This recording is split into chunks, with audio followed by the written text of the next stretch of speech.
Сегодня поговорим о том, почему скрипят сайлент-блоки, что за этим скрывается и почему при появлении такого звука необходимо сразу же начинать ремонт ходовой части, то есть менять эти самые сайлент-блоки.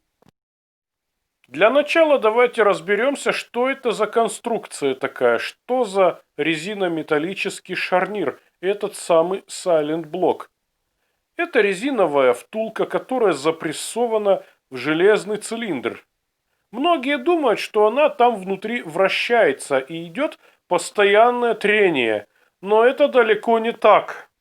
Если бы резина терлась внутри металлического цилиндра, сайлент-блок изнашивался бы настолько быстро, что выходил из строя после первой же 1000 километров. Но, конечно же, никакого трения там внутри нет, потому что резина настолько плотно и туго запрессована в железо, что она просто не может там вращаться. Она слишком плотно там сидит. Но в движение эта конструкция приходит за счет того, что резина как бы сворачивается, сжимается. Вот примерно так это и происходит. Вот как сейчас я скручиваю, сворачиваю эту резинку, точно так же и в сайлент-блоке резина сворачивается. Однако, рано или поздно резина, что называется, устает. Она начинает разрушаться и рваться. Вот тогда-то и появляется трение. И этот процесс начинает очень быстро прогрессировать.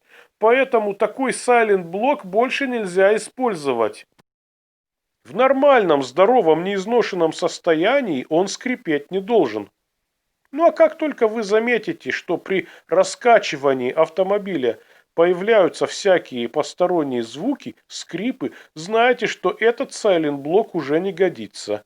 В нем пошел процесс разрушения и трения. Поэтому нужно менять.